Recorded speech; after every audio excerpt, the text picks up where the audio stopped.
Not many can claim they would be ready to sacrifice themselves for the sake of another. Some call this recklessness, others courage, still others would call it true love. But when these qualities are shown by wild animals, such stories deserve attention. Dennis was born and raised in a family of railway workers. In the village where he lived, it was really the only way to earn money, so almost the entire male population worked at the local railway depot. When Dennis grew up, he left for the city where, like his father and grandfather, learned to be an engineer, then returned to his native village to work.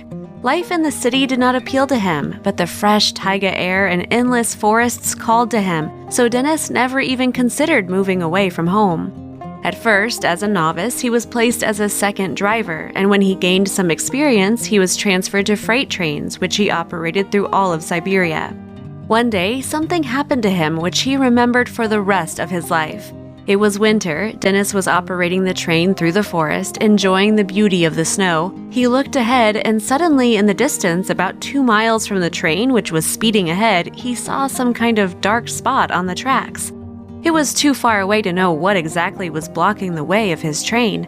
The closer the train approached, the more clearly the figures began to emerge. They were animal figures, and coming closer, Dennis saw that there was a pack of wolves, and they apparently were not going to move.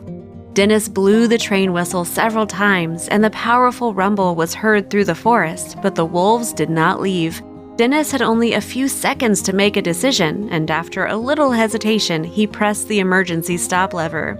Only about a mile remained before the wolves, and the creak of the wheels of the stopping train broke the silence of the taiga.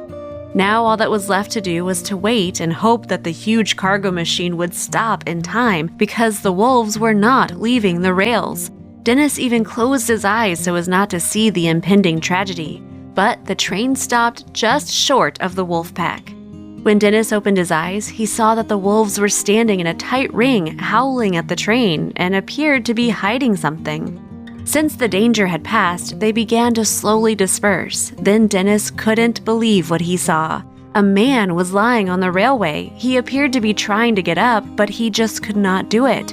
Dennis didn't dare leave the train because the wolves were still present. However, the animals seemed to realize this and slowly began to disappear into the forest.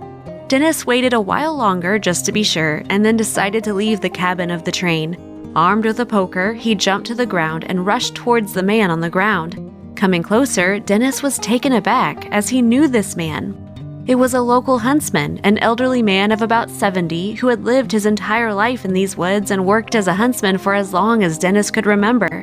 Now he was lying on the tracks and couldn't get up, but why? Leaning over him, Dennis saw that the man's hands and feet were tightly chained to the rails with handcuffs. It turned out that local poachers had decided to take revenge on the man because he didn't allow them to practice illegal poaching. He saved many wolves from their guns and traps. They threatened him many times, and it appeared that they followed through on their threats. This man had come to terms with his fate when he heard the approaching train. But then the unexpected happened. A pack of wolves came out of the forest and surrounded him. If it weren't for the size of their group, Dennis wouldn't have seen the lone man in time to stop the train. On that day, wolves came to the aid of the one who had been protecting them from evil people for many years.